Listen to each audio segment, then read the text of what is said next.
Ladies and gentlemen, thank you very much indeed for your patience. I think we can start getting underway, and those that are still to come will join us as proceedings unfold. Just a reminder once again, translation services are available. Channel 1 for English, Channel 2 for French, Channel 3 for Portuguese, Channel 4 for Spanish, and Channel 5 for Arabic. Once again, English, Channel 1, 2 for French, 3 for Portuguese, and 4 for Spanish, 5 for Arabic. Right. Government ministers here present, ambassadors, senior public sector officials, leaders in other institutional bodies, leaders in the private sector, ladies and gentlemen, all of you that make up this significant grouping of delegates, a very warm welcome to you to this, the Transform Africa Summit 2013, which is hosted by His Excellency President Paul Kagame and Dr. Hamadoun Toure of the International Telecommunications Union, the ITU. Ladies and gentlemen, we welcome you to join us in this very important conversation we'll be having over the next few days on how broadband connectivity and its related services can be harnessed to address the many development challenges that our continent is facing at this time. Now, this conversation will take place over the next 4 days, utilizing a number of platforms. We'll have key presentations and key events, leaders from government, from business and other key bodies will be making presentations. They'll be sharing their ideas with us, thoughts, and I'm sure that these will help stimulate debate over the next 4 days as we all collectively chart a new agenda for Africa. Just to remind you as well that a full bio of all of our speakers, our participants, is available at the Transform Africa website, which is transformafrica2013.org. There you'll be able to get detailed background information of all of our speakers over the next 4 days. My name is Peter Ndoro, and I've traveled all the way from South Africa to be here with you. And it's my great pleasure to assist the summit as the MC and sometimes moderator as well. So I'm sure you'll agree there's quite a lot to look forward to, and we certainly welcome your input over the next few days. And also please use this opportunity to network as well, as widely as you can. It's not often that we have a unique opportunity such as this, where people have come from far and wide with common purpose from so many territories to have conversations. So have a chat, converse, exchange business cards, make plans to change this continent, even beyond the events that are planned over the next 4 days rather. So a special week in prospect. Thank you very much indeed for joining us. Now, earlier on, I said that this key event is being hosted in part by His Excellency President Paul Kagame and the Rwandan government under the auspices of the Rwandan Development Board. Now, this is a government institution that's been tasked to accelerate economic growth and development in Rwanda. And so with this key role that the RDP DB has played in enabling this conversation and this summit to happen, it's my pleasure to welcome the CEO of the Rwanda Development Board to say a few words. And she's a woman who certainly comes with a wealth of business and leadership experience, having been Deputy Director General at the World Trade Organization, a diplomat at the United Nations, and also held various senior management positions in the private sector, both here and abroad. So, ladies and gentlemen, please put your hands together as we welcome Honorable Ambassador Valentine Rugwabiza.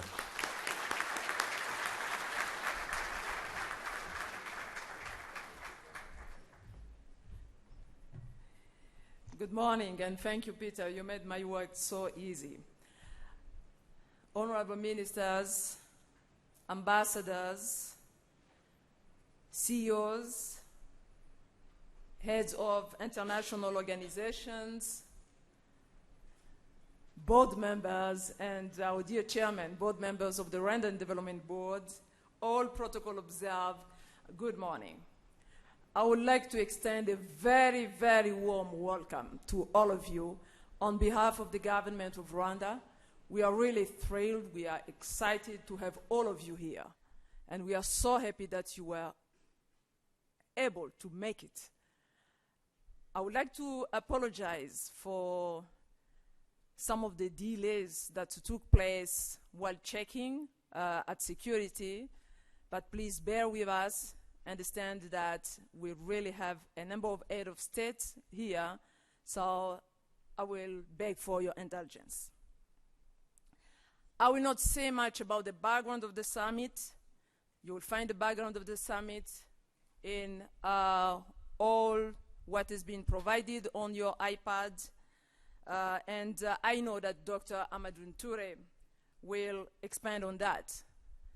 Just to say again that this summit is being co-hosted by the President of the Republic of Rwanda, His Excellency Paul Kagame, and the International Telecommunications Union, which is represented here by Dr. Hamadoun Toure, the head of the organization. The theme of this summit is Africa's future delivered today. So I think the theme itself tells it all. We all know that our continent is the mother of mankind. But what the fantastic achievements through ICT tell us, and what the present tell us, is that this continent is also the future of all mankind. There is no way, just looking at the numbers, looking at the dynamics, there is not a single region in the world today which can plan its future development without factoring in the African continent, without factoring in the resources of this continent, and that starts with its population. I'm not speaking here of natural resources only.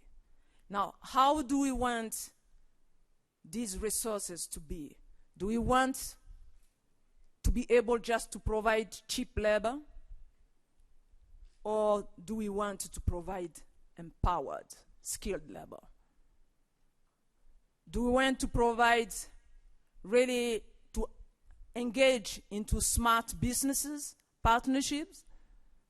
Or do we want to just to offer hands and very basic manpower, not adding value? I think during these 3 days and a half, we will all be able to respond to these questions through various sectors. We'll look at the way ICT has been changing completely our lives. Let us just all of us remember how we were functioning 20 years ago, 15 years ago. And this will tell us the potential of ICT, the potential that ITC has of transforming life, the potential it has of just opening opportunities beyond what we could have expected 15 to 20 years ago. Now today, we know that what we can achieve through ICT, be it in health, be it in urbanization, be it in finances. We know what we could achieve. So, ladies and gentlemen, I will not like to make very long welcoming remarks, but please take full advantage of the opportunity that is being provided through this summit, Transform Africa. meet, discuss with each other. Make sure that you understand what is happening elsewhere on the continent. Make sure that you understand the 1,000 opportunities that are here.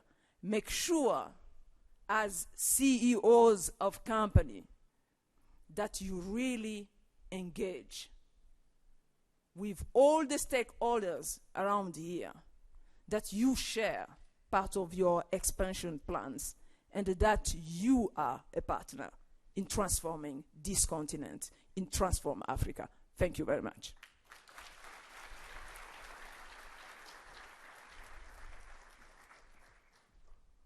Ladies and gentlemen, on your behalf, I'd like to say thank you very much indeed to Honorable Ambassador Valentine Rugwabiza for those opening remarks, and thank you for reminding us of what the theme of this conference is, the future delivered today. And certainly, I think we take on board that Africa certainly has its place in the world assured, with a future that's very definitely in our hands with the choices that we are able to make. And ICT can help transform Africa as we all together utilize the opportunities that are with us. So thank you very much indeed, Honorable Ambassador. Thank you for your thoughts and your opening remarks. Now, earlier on, you would have heard, and also from the Ambassador, that the other host for this summit is a man who, for most of us here who are in this environment, he needs very little introduction. He's been at the helm of the International Telecommunications Union, the ITU, since 2007, and has been a champion of the ITU's mandate to connect the world and help achieve the Millennium Development Goals. Now, broadband is also another issue that's very close to his heart and his work. And so with that, I'd really like you to give a big hand as we welcome the ITU Secretary General, Dr. Hamadoun Toure.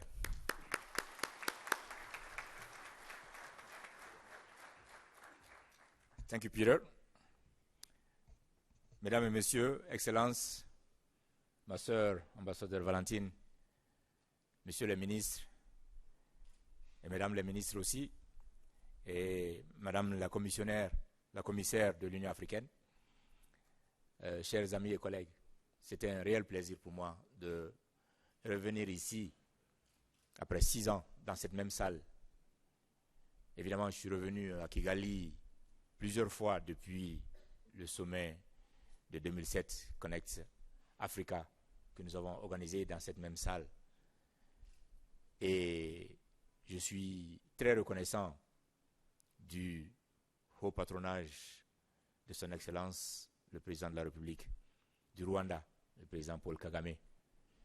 Et aussi, j'aimerais ici rendre un hommage à tous les chefs d'État qui étaient présents au sommet de Connect Africa et ceux qui sont là aujourd'hui à la deuxième phase, Transform Africa. Nous avons fait ce sommet en 2007, ici,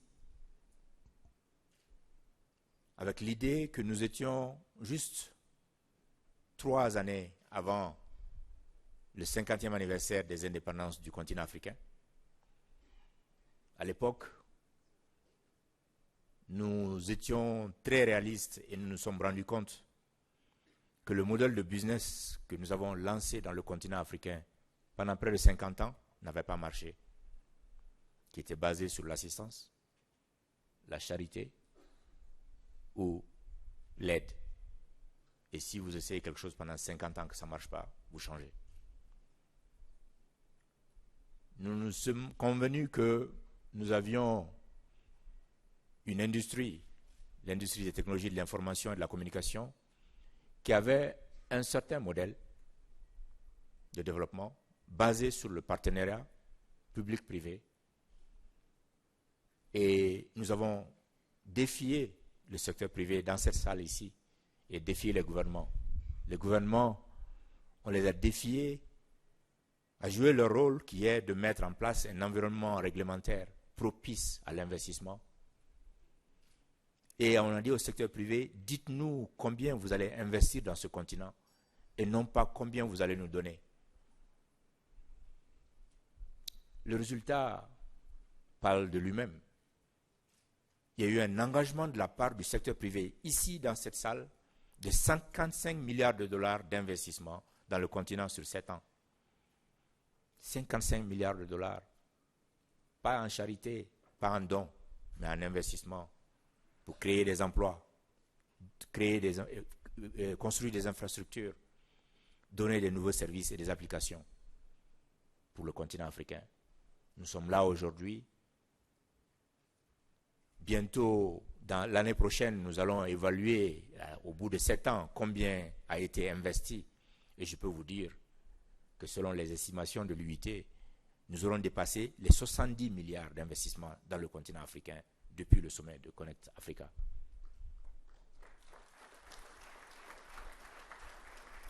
Nous sommes là aujourd'hui engagés dans une nouvelle phase. Transform Africa. Les défis sont énormes. Nous avons atteint un certain nombre d'objectifs que je reprendrai tout à l'heure. Mais nous devons d'évaluer et de nous fixer de nouveaux objectifs pour avancer ce continent. Nous avons les chefs d'État qui étaient venus ici à l'époque et qui ont, je disais dans cette salle, qui ont le courage de rêver. Le courage de rêver grand pour leur continent. Et de partager ce rêve. Quand on partage un rêve, ça devient une vision commune. Et c'est ça qu'on a partagé ici dans cette salle à l'époque. Et je suis heureux que nous allons ensemble ici faire de nouveaux rêves. Quelle est l'ultime étape dans laquelle nous allons prendre ce continent? Et c'est ça l'objet de ce forum qui commence aujourd'hui. Mais demain, nous allons avoir les discours luminaires de nos chefs d'État. Et nous entendrons aussi des chefs d'entreprise du secteur privé et des organisations internationales qui sont présents ici de tous les continents du monde. Et c'est ça, ceux qui nous ont fait confiance, qui viennent ici en Afrique et qui vont investir et qui vont nous accompagner. Pas nous assister, nous accompagner. Et c'est ça le défi que nous avons ici à lancer aujourd'hui. Ladies and gentlemen, I would like at this juncture to identify two things that I particularly appreciate today in this summit. First, the thing is the theme, the future delivered today. The future delivered today. To me, this encapsulates the tremendous spirit of optimism and confidence which I see right across the great continent of ours, and which help drive forward rapid social and economic progress, such as we have never seen before. And the second is that this summit has been jointly organized by the Rwandan Development Agency and the Ministry of ICT and Youth.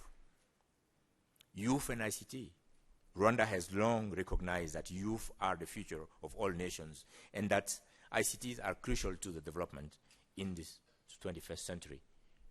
As you all know, the leadership role that President Kagame has taken in all of the forums at the international level. Today is the chairman of the Broadband Commission for Digital Development that I created in 2010. In a way to use ICT as a platform to meet the Millennium Development Goals. And we're getting there. ICT for health, ICT for education, ICT for commerce, ICT for development, for agriculture, and so on. We're privileged that he's decided to create that ministry that is linking these two things together. I will be hugely inspired with the great example that we've seen here. And being myself from the earlier generation now, I will be listening more to you here and learning from the new generation in the future they want for this continent. the future leaders of this continent are here in this room, and we would like to hear from them. I was privileged to be here in Kigali with President Kagame for the hugely successful Connect Africa Summit. And this again, your presence of so many people. We were expecting 500 delegates. Last week, it was up to 1,100. And today, from the registration, I heard we are about 1,500 people. It shows the confidence you have placed in this. The past 6 years have been truly a total transformative for Africa, and in particular in the field of ICT. When we convened the ITU Africa Connect Summit, mobile penetration in Africa was close to 23.5%. 6 years later, we are come to 63.5%, almost 3 times greater. Back at the end of 2007, internet penetration in Africa was just 3.9%. At the end of 2013, it will be 16.3%. And I'm convinced that with the rise of mobile broadband, the fastest growing technology in human history, we will see even faster progress over the next 6 years. Distinguished colleagues, we are gathered here to take stock of the progress made since ITU Connect Africa and to outline a bold new vision that will build these foundations and transform African communities, businesses, and governments. Let me stress the importance of these 3 different stakeholders, communities, businesses, and governments, and emphasize once again that all 3 are absolutely crucial players if you are to achieve the substantial social and economic progress that this continent deserves. This is a huge opportunity, an opportunity for communities to build and strengthen the bonds that hold them together, an opportunity for businesses to see sound returns on investment, and an opportunity for governments to deliver better services and good governance. There is still plenty to do, and I'm looking forward to the opportunity to say more about that in the afternoon and to hearing discussions over the coming days. But for now, let me take my hat off to the organizers, the hosts, who have put together a tremendous program this week, full of energy, enthusiasm, and optimism for the future. That's what you see here in Kigali. You have optimism shining everywhere. Yes, it can be done. Let me also salute the presence of every one of you here today. It is great to see that the summit attracted such a broad support, not only from Africa, but from the international community, from private sector. And we always knew that we can count on you. And let me tell you, you can count on Africa today, because the younger generation that is here is ready to move on and to play their part. We are both witnesses to and contributors to the further acceleration of this tremendous potential. Therefore, it is so exciting to be here with you at this juncture when future of Africa is being delivered today. I thank you very much.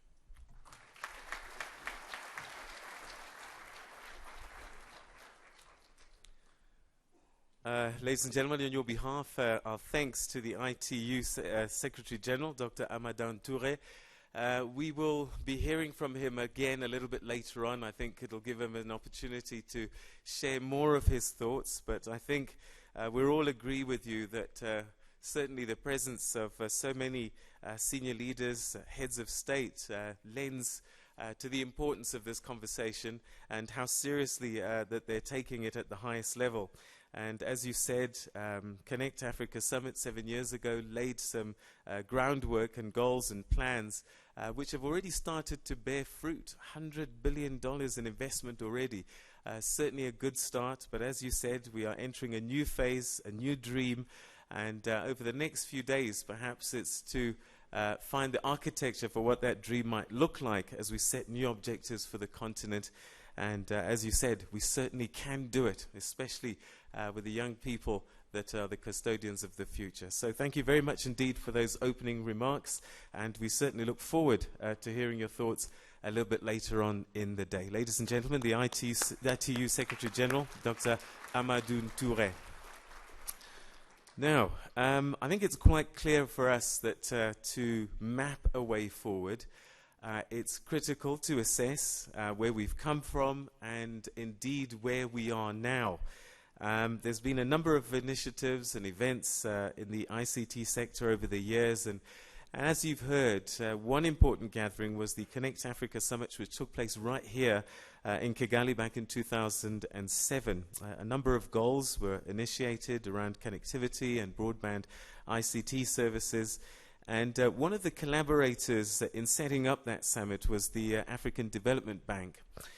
Well, since then, the AFDB has tracked and assessed the progress that's been made in realizing some of those 2007 goals.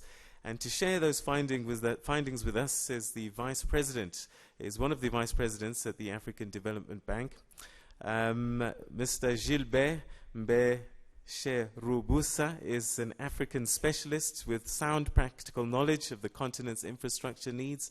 And in taking over the strategic position of Vice Presidency, he accounts for more than 70% of the African Development Bank's commitments over the period 2007-2012.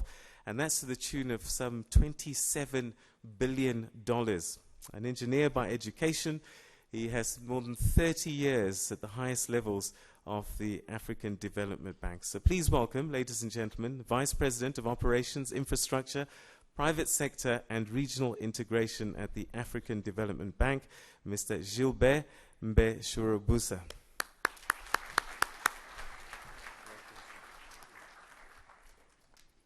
Thank you, MC. Honorable Ministers, Madam Commissioner for Infrastructure at African Union Commission, ambassadors, heads of international organizations, chief executives, ladies and gentlemen, good morning. On behalf of President of African Development Bank Group, Dr. Donald Kaberuka, who is unable to join us today, on my own behalf and that of the bank, I wish to express our appreciation to the Republic of Rwanda, especially to His Excellency, President Paul Kagame, who has demonstrated unwavering commitment to the use of ICT for socio-economic development of Africa. We are sincerely grateful and thankful. Ladies and gentlemen, many of us remember gathering here in the same room 6 years ago when Africa met at the Connect Africa Summit to discuss ICT use on the continent in the context of challenges that hindered accelerated development of its people. I must say that we were fortunate to have heads of states and ministers in big numbers that keenly followed and provided us with due guidance in coming up with concrete and relevant outcomes. In its deliberations, the summit agreed on a set of clear and time-bound goals.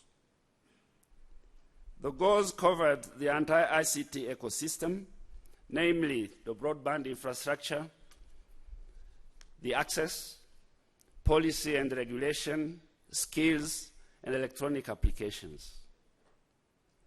Those were the key elements that define the roadmap we would follow. And therefore, I am happy to join you all here today in revisiting what we promised ourselves to achieve. The bank is today launching a study it commissioned called Connect Africa, an assessment of progress towards the Connect Africa Summit goals. The study helps us answer the question of where we are today in developing an ICT ecosystem to transform Africa, its economy, and the lives of its people. The study covers all 5 regional economic communities in general and a number of specific but representative countries within the communities. So, ladies and gentlemen, where are we today? Our first goal was to ensure that by 2012, all African capitals and major cities should have been interconnected with ICT broadband infrastructure, as well as strengthening connectivity to the rest of the world. The communication infrastructure has been substantially grown in Africa over the last 6 years. The number of mobile SIM cards sold in Africa has grown almost threefold since 2007 to 810 million today, representing 380 million unique subscribers.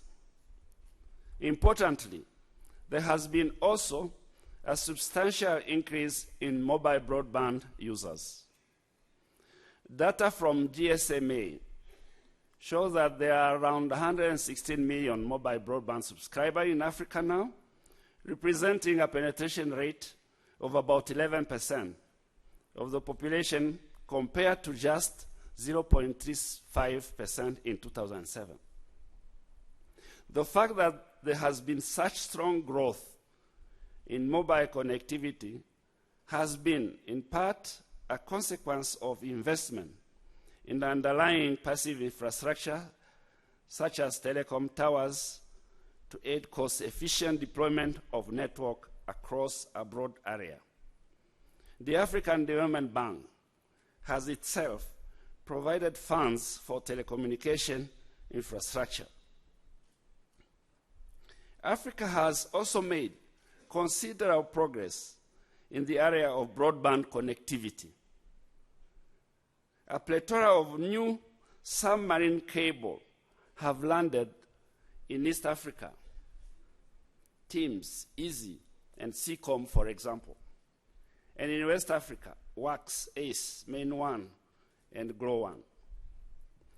The bank lent substantial financial support to a number of those projects and is well aware of the scale of investment that has been made to the region.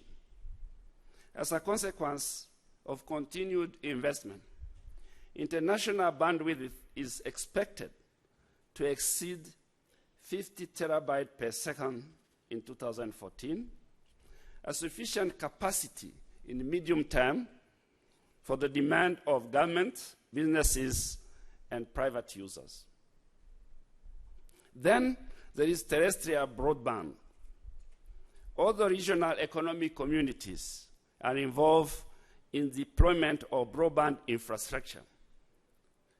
Examples include ESC, Broadband Infrastructure Network, and ECOWAS Wide Area Network.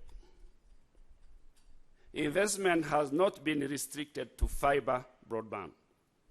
There is still a continuing need for satellite capacity given the sheer geographic scale of the continent. RASCOM met with initial problems, but through continued support, including from the bank, it provides additional valuable capacity, reach, and redundancy to the continent.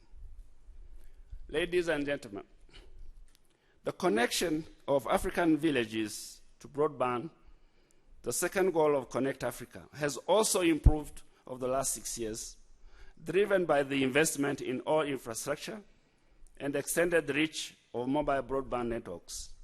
Indeed, mobile network coverage in rural areas has improved from 65% in 2007 to the point where almost every single village in Africa is served by at least one mobile operator. Where investment is not attractive for the private sector, there has been innovation in the use of universal access funds to extend access to broadband. Funds have been used to set up computer labs and internet connectivity for schools, etc. Community media centers have also been supported. In order to promote sustainable, affordable, widespread access to the broadband ICT, key regulatory measures and policy must be in place. Progress in creating enabling environment has been modest in Africa over the last 6 years. There were 38 countries that had established independent regulators in 2007. Today, the number has increased only to 40. Some regulators have seen their responsibility expand. Converged regulators have been established in Tanzania, South Africa, Kenya, Uganda, and Mauritius to regulate the telecommunication, broadcasting, and information technology sectors. Whatever has been the approach in respective countries, the fact that the number of networks has grown in many countries demonstrates that there is sufficient trust generally in Africa and its institution for the private sector to commit significant investment. Goal 4 of Connect Africa recognized the need to develop a critical mass of ICT skills in Africa for a modern knowledge economy. Ladies and gentlemen, despite the fact that the data on the extent of progress in ICT skill development in Africa remain limited, it is also a fact that over the last 6 years, there has been several efforts in all countries to develop ICT skills. A good example in mind is the establishment of the first of 5 centers of excellence in ICT here in Rwanda. Working alongside a well-known first-class university, the government of Rwanda is transforming graduate education in ICT and ensuring students get some of the best ICT education in the world. Without improved ICT skills, Africa cannot catch up with the rest of the world as far as knowledge economy is concerned. Our approach has been to embed skills development within our broader ICT projects.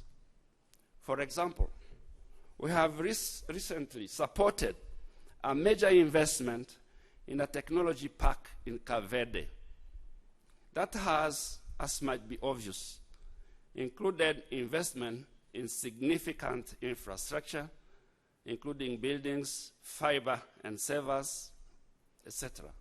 But we have also included key components of skills development whereby citizens can access internationally certified training that will allow them to work on major IT systems. We have just agreed to finance another project, e-government in Lesotho, with an important skill development component within the project. The 5th and final goal sought the adoption of national e-strategies. Changes in the national ICT policy development have been remarkable over the last 6 years. In 2007, there were 32 countries that had developed their national ICT strategies. By 2012, the number has reached 48, with the introduction of e-strategies in countries like Zambia, Zimbabwe, Togo, Gambia, Gabon, Sierra Leone, Democratic Republic of Congo, and Angola. Today, there should be more. And while this has improved awareness of the role of ICT in development, many countries were short in the implementation of their policies and strategies, mainly due to lack of resources and lack of well-articulated programs to stimulate the ICT sector. On the other hand, countries like Egypt, Mauritius, and Tunisia that have shifted from a wish list of ICT applications to catalytic intervention in infrastructure policy and regulation, skills and application have made substantial progress. So, ladies and gentlemen, that has been a short run through some of the many improvements and actions we have seen taken in Africa over the last 6 years. Despite good progress registered by the Connect Africa initiative over the period, there remain a number of challenges that require persistent engagement in ICT if ICT shall contribute fully to the growth of our economies.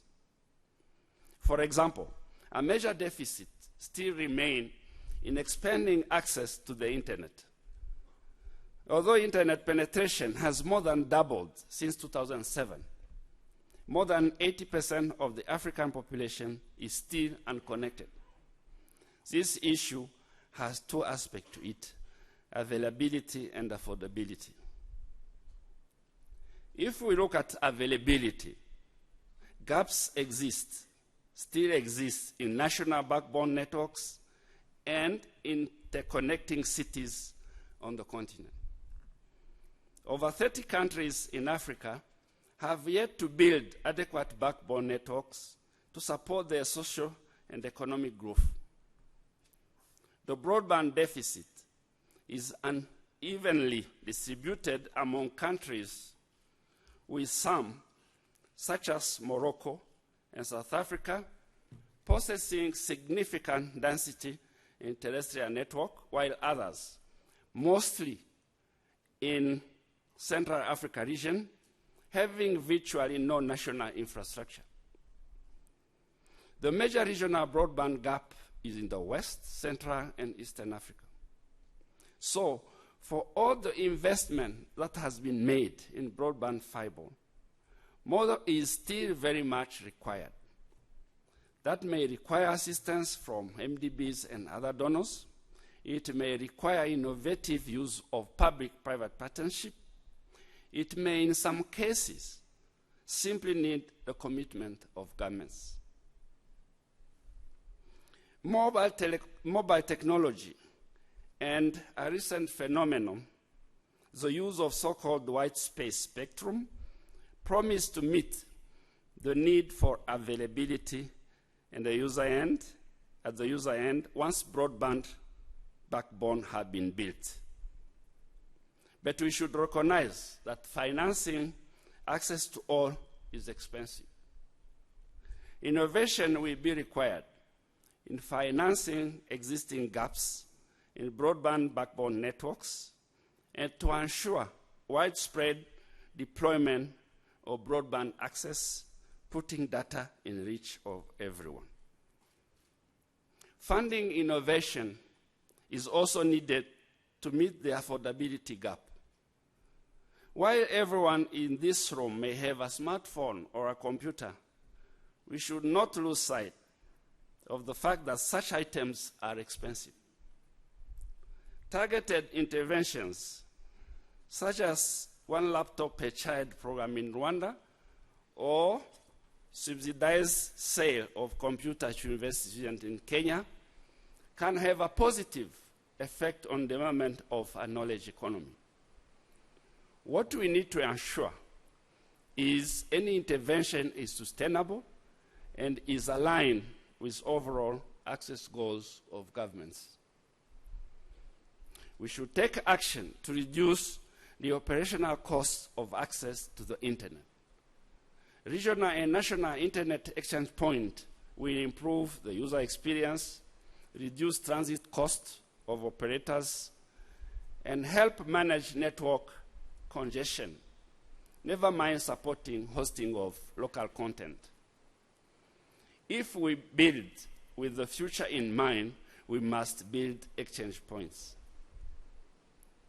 Turning to regulation, ladies and gentlemen, we should recognize how much more complicated the landscape facing a regulator is today to what it was in 2007. broadband support services beyond simple telephony. What people do on a broadband network is then quite different and even more personal than what they used to do with a simple telephone line.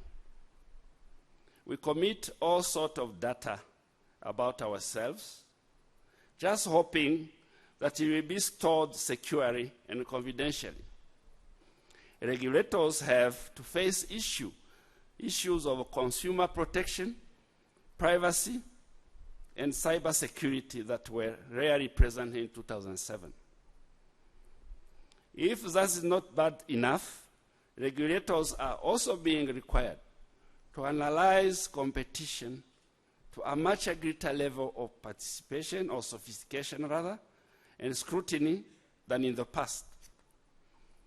It follows that there will be continued need for capacity building of regulators for them to understand their changing environment and to articulate appropriate responses. Ladies and gentlemen, that is the story of progress towards the Connect Africa Summit goals as at today. In short, great progress has been made. Many partners have worked together to advance our continent. Not least has been the private sector that has and continues to invest heavily in the ICT sector. Government have stepped up to the plate, defining its strategies, creating legal and regulatory frameworks to support investment, and intervening where investment would otherwise be inadequate. The ITU has played an important role. So have the regional economic communities. Last but not least, let me mention also the important role development partners, including the African Development Bank, have played and will continue to play. Let us not dwell too much on the past and the gaps. Africa may not have achieved all the goals set out in 2007, but we see examples all across the continent of best practices. No one country has achieved everything, but every country has achieved a lot.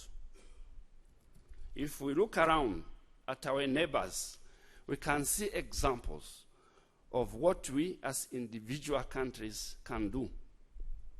Africa is no longer struggling with technology. We are embracing and building a strong foundation for our ICT future. And it is that future we should now consider. That is why the Transform Africa Summit this week is so important. With all the progress we have made on infrastructure, skills, policy, and strategy, it is now time to ask the question, how are we going to use ICT in the future? How are we going to harness its potential to drive economic growth and inclusiveness across the continent? Being smart in our use of technology to support everything we are striving to do will be critical. Taking ICT out of the ICT ministry and embedding it in our behavior and all our activity is the future. I congratulate the government of Rwanda for hosting the Transform Africa Summit.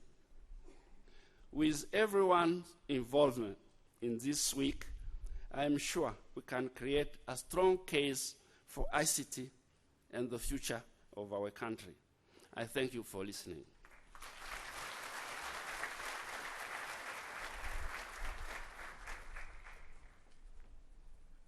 Ladies and gentlemen, on your behalf, our thanks to the Vice President of Operations, Infrastructure, Private Sector and Regional Integration at the African Development Bank, Mr. Gilbert Mbesherubusa, who's shared with us the study which has been launched today. And I think I can safely say that this study will be available at on the Transform Africa website shortly, because I think it's been published today. So you can look to that and get all the detail for many of the things that he spoke about.